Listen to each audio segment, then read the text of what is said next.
नमस्कार दोस्तों, मैं हूं कविता और स्वागत करती हूं आप सबका मेरे इस चैनल एक्सप्लोरिंग फार्मा में। अगर आप मेरे चैनल पर नए हो और आपने अभी तक मेरे चैनल को सब्सक्राइब नहीं किया है तो जल्दी से जाकर मेरे चैनल को सब्सक्राइब करें and do not forget to press the bell icon, ताकि अगर मेरी कोई भी नई वीडियोस आए तो आपको उसका नोटिफिकेशन मिल सके। आज की वीडियो में हम बात करेंगे अबाउट हेपेटाइटिस। तो आज हेपेटाइटिस डे है। आज के दिन मैं आप लोगों में अवेयरनेस क्रिएट करना चाहूँगी कि हेपेटाइटिस होता क्या है, इसका कंप्लीट इन्फॉर्मेशन और आपको इससे क्यों बच के रहना चाहिए, आप इसको कैसे प्रिवेंट कर सकते हो और ये कितना डेंजरस है। और हेपेटाइटिस के वजह से हर 30 सेकेंड में कितने लोगों की जान जा रही है। ये बहुत ही डेंजरस डिजीज़ है। तो विदाउट वेस्टिंग एनी टाइम चलिए स्टार्ट करते हैं वीडियो को। पर प्लीज़ आप वीडियो एंड तक देखना, वीडियो को बीच में स्किप मत करना। तो चलिए देख लेते हैं कि हेपेटाइटिस होता क्या है। अगर आप ये वर्ड हेपेटाइटिस को ब्रेक डाउन करोगे तो हिपैट का मतलब होता है लीवर और आइटिस का मतलब होता है इन्फ्लेमेशन या तो इन्फेक्शन। तो हेपेटाइटिस यानी कि लीवर का इन्फेक्शन या इन्फ्लेमेशन। हेपेटाइटिस एक ऐसी बीमारी या डिजीज है जिसमें लीवर अफेक्ट होता है, लीवर खराब हो जाता है। ठीक है, तो बेसिकली हम देख लेते हैं कि लीवर का फंक्शन क्या है हमारी बॉडी में। तो लीवर हमारे डाइजेस्टिव सिस्टम का सबसे बड़ा ऑर्गन है और इस लीवर का हमारे बॉडी में बहुत इंपॉर्टेंट फंक्शन होता है। सबसे मेन मोस्ट इंपॉर्टेंट फंक्शन की अगर मैं बात करूँ तो जो भी ब्लड हमारे बॉडी में फ्लो होता है वो ब्लड जब लीवर में जाएगा तो लीवर में फॉर एग्जाम्पल अगर आप समझो हमारे ब्लड के साथ कुछ बैक्टीरिया भी प्रेजेंट होते हैं, कुछ टॉक्सिन और हार्मफुल सब्सटेंस भी प्रेजेंट होते हैं जो हमारे बॉडी के लिए अच्छा नहीं है। तो हमारे लीवर में स्पेशल मैक्रोफेजेस होते हैं जो ब्लड में से बैक्टीरिया को किल कर देते हैं, इन्वेड कर देते हैं, जिसकी वजह से हमारा ब्लड प्यूरिफाई हो सके। तो लीवर का मेन फंक्शन है हमारे ब्लड को क्या करना, फिल्टर करना। दूसरे फंक्शन की मैं अगर बात करूं तो जो हमारा ब्लड होता है आरबीसी, उसकी एक लाइफ साइकिल होती है 120 डेज की। यानी कि जो हमारे बॉडी में ब्लड होता है वो हर 120 डेज में नया बनता है। और जो भी अगर समझो ये आरबीसी है, इसका आज 120 डे खत्म हो गया है, तो ये आरबीसी या हमारा ब्लड जब खराब हो जाता है, 120 डेज की साइकिल जब इसकी खत्म हो जाती है तो आरबीसी की एज बढ़ जाती है। आरबीसी का डिस्ट्रक्शन होता है लीवर में। तो लीवर एक बहुत इंपॉर्टेंट ऑर्गन है जिसमें हमारा आरबीसी का डिग्रेडेशन होता है और जिसकी वजह से नया आरबीसी बनता है। हमारे ब्लड का बाय प्रोडक्ट होता है बिलीरुबिन। ओके, तो जो हमारा लीवर प्रोड्यूस करता है, यानी कि ब्लड जब हमारे लीवर में जाएगा तो लीवर में ब्लड बिलीरुबिन में कन्वर्ट हो जाता है, यानी कि उसका वेस्ट प्रोडक्ट आप बोल सकते हो। जैसे हमारे बॉडी में यूरिन एक वेस्ट प्रोडक्ट है, वैसे ही लीवर में ब्लड का वेस्ट प्रोडक्ट होता है बिलीरुबिन। ओके, तो लीवर का ये मोस्ट इंपॉर्टेंट फंक्शन होता है related to RBC. Next most important function liver का ये होता है कि लीवर एक बहुत ही इंपॉर्टेंट केमिकल बाइल रिलीज करता है। बाइल का इंपॉर्टेंस क्या है हमारे बॉडी में, तो जो भी डाइजेशन होता है फैट्स का, फैट को ब्रेक डाउन करने के लिए बाइल बहुत इंपॉर्टेंट है। तो ये बाइल हमारा लीवर प्रोड्यूस करता है थ्रू गॉल ब्लैडर। तो अगर लीवर में कोई भी प्रॉब्लम आया तो हमारे डाइजेशन के साथ ये इंटरफेयर कर सकता है। नेक्स्ट मोस्ट इंपॉर्टेंट लीवर का फंक्शन ये है कि वो कोलेस्ट्रॉल के लेवल को मेंटेन करता है और कोलेस्ट्रॉल को भी बॉडी से एलिमिनेट करता है। जो भी बैड कोलेस्ट्रॉल हमारे बॉडी में है वो लीवर के थ्रू ही बॉडी से बाहर एलिमिनेट होता है। तो अगर आपका लीवर अच्छा है तो आपका कोलेस्ट्रॉल लेवल भी अच्छे से मेंटेन रहेगा। और लीवर बहुत सारे हमारे बॉडी के इम्पॉर्टेंट क्लॉटिंग फैक्टर्स को भी बनाता है। क्लॉटिंग फैक्टर्स यानी कि आपने बहुत बार देखा होगा कि जब भी अगर आपको कहीं चोट लग गई हाथ पर या कहीं पर भी, तो जो खून बहता है वो ज़्यादा देर तक नहीं बहता है, क्लॉट हो जाता है। अगर ज़्यादा देर तक बहेगा तो क्या होगा, ज़्यादा ब्लड लॉस होगा। तो वो ब्लड ज़्यादा फ्लो नहीं होना चाहिए। कभी भी आपको कहीं लग गया तो वो ब्लड ज़्यादा फ्लो नहीं होना चाहिए, बहना नहीं चाहिए। इसलिए आपकी बॉडी में क्लॉटिंग फैक्टर्स इंपॉर्टेंट होते हैं जो इस ब्लड को क्लॉट कर देते हैं, जिसकी वजह से ज़्यादा ब्लड लॉस नहीं होता। ये क्लॉटिंग फैक्टर्स भी लीवर बनाते हैं। नेक्स्ट इंपॉर्टेंट फंक्शन अगर हम देखें लीवर का, तो जो भी फूड हम खाते हैं उसमें से हमारे बॉडी को ग्लूकोज मिलता है। पर ऐसा ग्लूकोज भी होता है बॉडी में जो स्टोर्ड फॉर्म में होता है, यानी कि बॉडी को उस ग्लूकोज की ज़रूरत नहीं है। पर अगर समझिए आज आपने पूरा दिन खाना नहीं खाया या आपने 2 दिन तक खाना नहीं खाया है, तब जब आपकी बॉडी को ग्लूकोज की ज़रूरत होगी तो जो स्टोर ग्लूकोज होता है वो आप यूज़ कर सकते हो। तो ये स्टोर ग्लूकोज कहाँ पे स्टोर होता है, लीवर में। लीवर में ग्लाइकोजन के फॉर्म में ग्लूकोज को स्टोर किया जाता है ताकि जब भी आपको ज़रूरत हो, एनर्जी की ज़रूरत हो, तो आपको ये स्टोर ग्लूकोज मिल सके। नेक्स्ट मोस्ट इम्पॉर्टेंट कि हमारे लीवर में मैक्रोफेजेस सेल्स प्रेजेंट होते हैं, यानी कि इम्यून सिस्टम सेल आप कह सकते हो, जो मैंने बताया कि ब्लड को प्यूरिफाई करने में हेल्प करता है और कोई भी बैक्टीरिया, फॉरेन सब्सटेंस जो हमारे बॉडी के लिए अच्छा नहीं, अगर वो हमारे बॉडी में आ गया तो हमारा लीवर इसको डिस्ट्रॉय कर देगा, खत्म कर देगा और हमारे बॉडी को प्रोटेक्ट करेगा। तो ये मेन इंपॉर्टेंट फंक्शंस होते हैं लीवर के। अब हिपैटिटिस में क्या होता है कि हिपैटिटिस में हमारा लीवर खराब हो जाता है। क्यों? हिपैटाइटिस वायरस की वजह से। हिपैटाइटिस के 5 स्ट्रेन्स अब तक देखने को मिले हैं, which is hepatitis A, hepatitis B, hepatitis C, hepatitis D and hepatitis E. ऐसे 5 हेपेटाइटिस के स्ट्रेन्स अब तक हमें देखने को मिले गए हैं जिनकी वजह से हेपेटाइटिस होता है। इसमें होता क्या है, फॉर एग्जाम्पल हमको जब सर्दी होती है, कोल्ड होता है, तो वो हमको वायरस की वजह से होता है। कौन से वायरस की वजह से? कोल्ड वायरस की वजह से। कोविड-19 हमको क्यों होता है? कोविड वायरस की वजह से, कोरोना वायरस की वजह से। वैसे ही ये जो हेपेटाइटिस है, ये भी हेपेटाइटिस वायरस की वजह से होता है। इसमें से कोई भी वायरस हो सकता है, A virus, B virus, hepatitis C virus, hepatitis D virus, hepatitis E virus. इसमें से ये जो हेपेटाइटिस ए, बी और सी, ये 3 वायरस है, ये बहुत ही मोस्ट कॉमन टाइप है जिनकी वजह से हेपेटाइटिस होता है।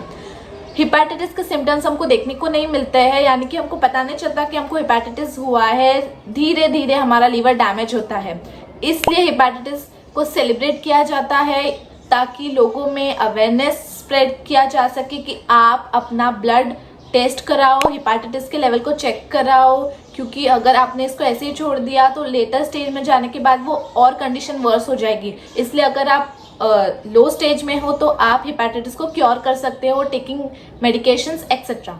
अब हम देखते हैं कि हिपैटाइटिस वायरस या ये कोई भी वायरस हिपैटाइटिस को कॉज कैसे करता है, हमारे लिवर को डैमेज कैसे करता है। तो बेसिकली क्या होता है कि ये जो हिपैटाइटिस वायरस है, ये एक वायरस है, ठीक है।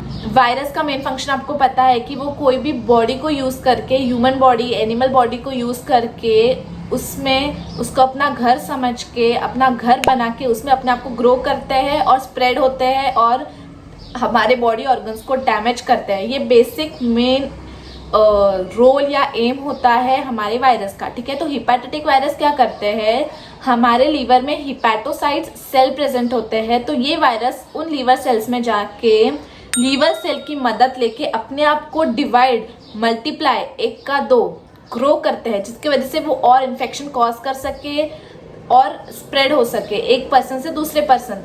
तब अब क्या होगा कि ये वायरस तो हमारे बॉडी के लिए फॉरेन सब्सटेंस है, हमारे बॉडी को पता है कि ये वायरस अच्छा नहीं है। तो इस प्रोसेस में हमारी बॉडी क्या करती है, इम्यून सिस्टम जनरेट करती है, उस वायरस के खिलाफ इम्यून सिस्टम प्रोड्यूस करना स्टार्ट करती है। तो अब जो हमारे इम्यून सेल्स है वो कुछ केमिकल सब्सटेंस सेक्रीट करेंगे उस वायरस के खिलाफ लड़ने के लिए, ताकि वो वायरस हमारे लीवर को खराब ना करे। इस प्रोसेस में जो हमारा लीवर, खुद का लीवर सेल होता है हिपैटोसाइट, उसमें इन्फ्लामेशन हो जाता है, यानी कि वो उसमें इन्फेक्शन आ जाता है, जिसकी वजह से सेल एकदम खराब हो जाते हैं। डिस्ट्रॉय होने के बाद वो सेल्स डेड हो जाते हैं, जिसकी वजह से वो डिपॉजिट हो जाता है हमारे लीवर में ही और लीवर में लम्स बना लेता है, जिसकी वजह से आपको लीवर साइरोसिस, लीवर कैंसर और लीवर फेलियर होता है, यानी कि ब्लड इजिली फ्लो नहीं हो पाता लीवर में से, लीवर एकदम हार्ड हो जाता है। यूजुअली जो हमारा लीवर है वो बहुत सॉफ्ट होता है, बहुत फ्लेक्सिबल होता है, पर अगर किसी वायरस ने उसको अफेक्ट कर दिया तो हमारा लीवर ब्रिटल हो जाएगा, साइज में छोटा हो जाएगा, श्रिंक हो जाएगा। तो ये बेसिक मैकेनिज्म ऑफ एक्शन है कि कोई भी वायरस लीवर को इस तरीके से अफेक्ट करता है।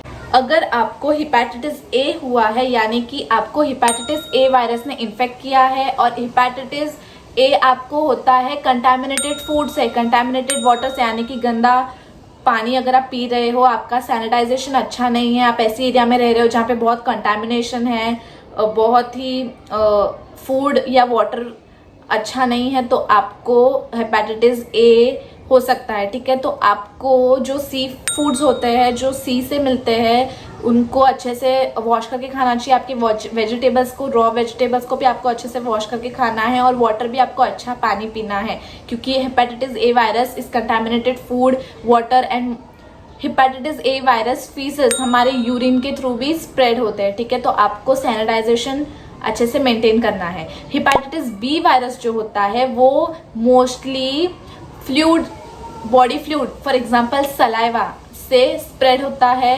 देन ब्लड से स्प्रेड होता है। समझो अगर आपको कहीं पे इन्फेक्शन हो गया है और आपको ब्लड निकल रहा है और अगर आपको हेपेटाइटिस बी है और किसी और पर्सन ने वहां पर टच कर लिया तो ब्लड के कांटेक्ट में आने की वजह से उसको भी हेपेटाइटिस बी हो सकता है। अगर आपने ऐसा नीडल यूज किया है जो नीडल किसी हेपेटाइटिस बी पर्सन में इंजेक्ट किया है तो आपको हेपेटाइटिस बी हो सकता है उस नीडल के वजह से।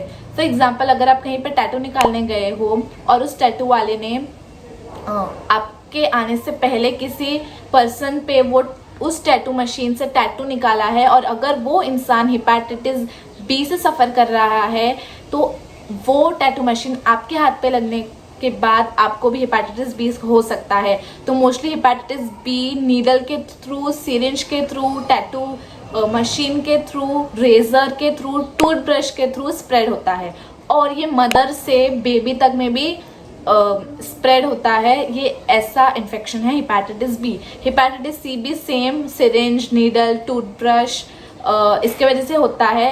एंड मोस्ट इम्पॉर्टेंट मैं आपको बता दूं कि हेपेटाइटिस आपको स्नीजिंग, कफिंग या किसी को टच करने से नहीं होता है। ये ब्लड टू ब्लड स्प्रेड होने वाली बीमारियां है, ठीक है। अब अगर मैं बात करूं डायग्नोसिस के बारे में तो डरने की ज़रूरत नहीं है। हेपेटाइटिस के लिए क्योर अवेलेबल है। हेपेटाइटिस ए जो होता है वो इतना डेंजरस नहीं होता। हमारे बॉडी में जो, हमारे लीवर में जो मैक्रोफेज होते हैं वो हेपेटाइटिस ए वायरस को ही किल कर देते हैं, तो कोई मेडिसिन लेने की ज़रूरत ही नहीं होती है। तो ये इतना डेंजरस नहीं है। पर जो हेपेटाइटिस बी है उसके लिए आपको एंटीवायरल ड्रग या मेडिकेशन दिया जाता है जो इस वायरस के खिलाफ लड़ सके। और हेपेटाइटिस बी के वैक्सीन भी अवेलेबल है जो छोटे बच्चों को दिए जाते हैं। अगर आप बड़े हैं तो आप भी वैक्सीन ले सकते हो और इसको प्रिवेंट कर सकते हो। हेपेटाइटिस सी के लिए बेसिकली अभी तक कोई वैक्सीन अवेलेबल नहीं है, बट हाँ एंटीवायरल ड्रग्स है जिसकी वजह से आप हेपेटाइटिस सी को प्रिवेंट कर सकते हो। हेपेटाइटिस के सिम्टम्स की अगर हम बात करें तो हेपेटाइटिस अगर आपको हुआ है तो आपके आई में डिस्कलरेशन आएगा, आपके सलाइवा में डिस्कलरेशन आएगा, यानी कि आपकी आई का जो व्हाइट पार्ट है वो येलो कलर का हो जाएगा, आपके नेल्स येलो हो जाएंगे, आपकी बॉडी पूरी येलो हो जाएगी, आपको डार्क यूरिन होगा। अगर ब्लड में बाइल ज्यादा हो गया तो इसका इफेक्ट हमारे फेस पे दिखता है जिसकी वजह से हमको येलो डिस्कलरेशन होता है। तो बेसिकली आज के वीडियो में मैं आपको ये बताना चाहती हूँ कि हेपेटाइटिस कितना डेंजरस है। हेपेटाइटिस होगा तो आपका लीवर डिसफंक्शन हो जाएगा, अच्छे से फंक्शन नहीं कर पाएगा। और लीवर तो बहुत इंपॉर्टेंट ऑर्गन है, अगर वो फंक्शन नहीं होगा तो आपको लीवर ट्रांसप्लांट कराना पड़ेगा। तो आज ही जाकर अपना ब्लड टेस्ट करवाइए और देखिए आपको हेपेटाइटिस है कि नहीं, और टेंशन लेने की ज़रूरत नहीं है। इसके क्योर अवेलेबल है, हेपेटाइटिस क्योर होता है। पर अगर आप इसको ऐसे ही रख रहे हो, चेक नहीं कर रहे और आप हाई लेवल पे चले गए, तब जाके आपको ये प्रॉब्लम दे सकता है।